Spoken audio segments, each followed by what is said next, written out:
Hello everyone, good morning. কেমন আছো তোমরা সবাই? আশা করি তোমরা সবাই খুব ভালো আছো আর আমিও খুব ভালো আছি। ইন্দ্র ফর প্রিয়া ব্লগে নতুন একটি ভিডিওর সঙ্গে তোমাদেরকে অনেক স্বাগত জানাই। শ্রাবণ মাস তো অনেক আগেই শুরু হয়েছে, কিন্তু আমি তোমাদের সঙ্গে ভিডিওগুলো শেয়ার করতে পারিনি। আগের দিনে তো তোমাদেরকে কারণগুলো আমি বলেছি। তো চুড়িগুলো আমি অনেকটা দিন আগেই পরেছি, তো আজকে তোমাদের সঙ্গে ব্লগটা শেয়ার করলাম। আর আমি জানো তো চুড়িগুলো আমি কিনিনি, মা আমার জন্য কিনে রেখেছিল। তো কিনে রেখেছিল বলেই কিন্তু মার একটু মানটা রাখার জন্য চুড়িটা পরেছি। আমি এসবে বিশ্বাসী নয় যে সবুজ চুড়ি পরলে একমাত্র শিবের ভক্ত হওয়া যায় কিংবা স্বামীর জন্য মঙ্গল কামনা করা হয়, কিন্তু এই সবুজ চুড়ি না পড়লেও কিন্তু মঙ্গল কামনা করা যায়, আর অর্থাৎ শিবেরও ভক্ত হওয়া যায়। সব সময় এটা আমি মানি যে মন থেকে যে কোনো জিনিস চাইলেই কিন্তু সেই জিনিসটা পাওয়া যায়।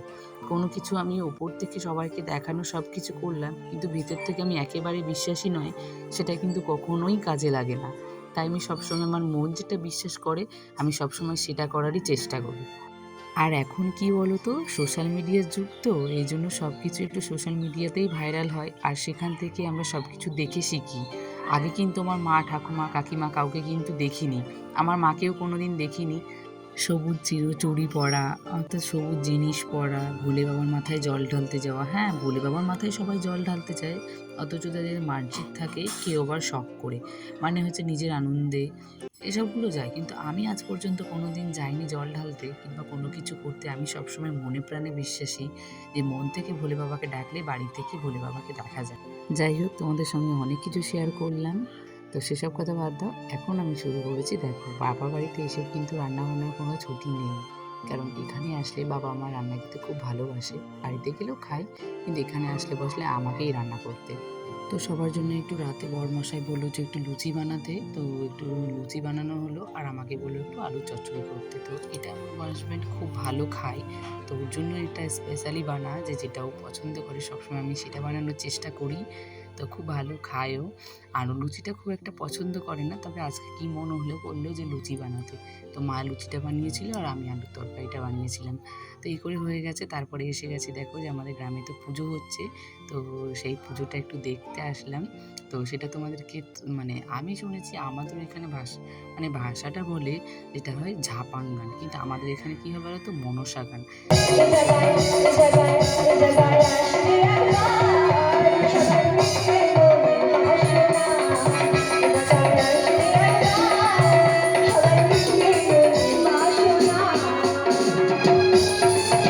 তো একটু তোমাদেরকে গানটা শোনালাম, কেমন লেগেছে তোমরা অবশ্যই কমেন্টে জানাবা। আর এটা হচ্ছে তার পরের দিনের ভিডিও ক্লিপ। তো আগের দিনে অনেকটা রাত হয়ে গেছিলো বাড়িতে আসতে, যেহেতু এটা আমাদের বছরে 9টা দিন হয়। তো সেই গানটা উপলক্ষে আমি তোমাদেরকে কিছু বলি, যেটা হচ্ছে তোমরা যদি কেউ বেহুলা সিনেমা দেখে থাকো, তাহলে কিন্তু ওই বেহুলা সিনেমাটায় সেম জিনিসটা কিন্তু এখানে হচ্ছে। ওটা সিনেমাতে সব কিছু দেখাচ্ছে, আর এটা হচ্ছে রিয়েলি, মানে হচ্ছে ওরা বাস্তবে কী কী হয় আর সেটাই ওরা নিজেরাই মানে পাঠ করে গান করে সেটা ওরা দেখানোর চেষ্টা করছে, এইটুকুই। তো কেউ যদি দেখে থাকে তো অবশ্যই তোমরা কমেন্টে জানাবা। আর তারপরের দিন দেখো সকালবেলা এখানে আমার হাজব্যান্ড একটু ছাতু মুড়ি আম দিয়েও তো খুব খেতে ভালোবাসে, তো ওকে একটু ছাতু মুড়ি আম দিয়ে দিয়েছি। তারপরে আমাদের আজকে অনেক কাজ আছে সারাদিন। তো আর এখানে সকালের খাওয়া দাওয়া কমপ্লিট হয়ে গেছে। তারপরে ভাবলাম যে দুপুরে পরে যে কাজগুলো আছে আগের থেকে একটু করে রাখার চেষ্টা করি। আর এখানে দেখছি তো খুব ভূতের মতো লাগছে, ও একটু স্কিন কেয়ার করে দিয়েছি, যেটা আমি বাড়িতে সবসময় করি। তো যেহেতু মেলা আছে, তো একটু তো বরের খেয়াল রাখতেই হবে বলো, বরের তো একটু রূপচর্চা করতেই হবে, তাই আমি একটু ওকে করে দিলাম। তারপরে ওকে ভাবলাম যে তুমি সবজিগুলো কাটাকুটি করো, ততক্ষণে তোমার মুখটা শুকিয়ে যাবে, তাহলে তুমি এটাকে আবার ধুয়ে নিতে পারবা। তো এই জন্য কাজগুলো করতে ওকে বসিয়ে দিয়েছি। আর ও কাজ করতে খুব ভালোবাসে, ওকে আমি জোর করে কাজ কখনোই কোনো কিছু করাই না। ও নিজের থেকে মন থেকে যেটা ভালোবেসে করে একমাত্র সেটাই ওকে করানো যায়, ওকে জোর করে কোনো কিছু করানো যায় না, আমিও কোনো দিন চেষ্টা করি না। তো এখানে কাটাকুটি করছে, আর দেখো সবাই ভূতের মতো সেজে, কারণ মেলা আছে না, সবাইকে মেলাতে তো একটু মুখটা ভালো করে রাখতে হবে। তো আমি এখানে ভূতের মতো সেজে নিয়েছি দেখো। আর সকাল সকাল দেখো হাট থেকে সবজির বাজার নিয়ে চলে এসেছে, ভাই গেছিলো আর ও গেছিলো, দুজনে মিলে বেগুন, পটল, লাফা, মানে এই ধরো নিরামিষের মধ্যে তো সবজিটা একটু বেশি লাগে, তো সব কিছু একটু সবজিগুলো বেশি বেশি করে নিয়ে এসে যেন আর একটা সপ্তাহ মানে 10টা দিন মতো যেন আর ভাবনা চিন্তা না করতে হয় সবজির জন্য।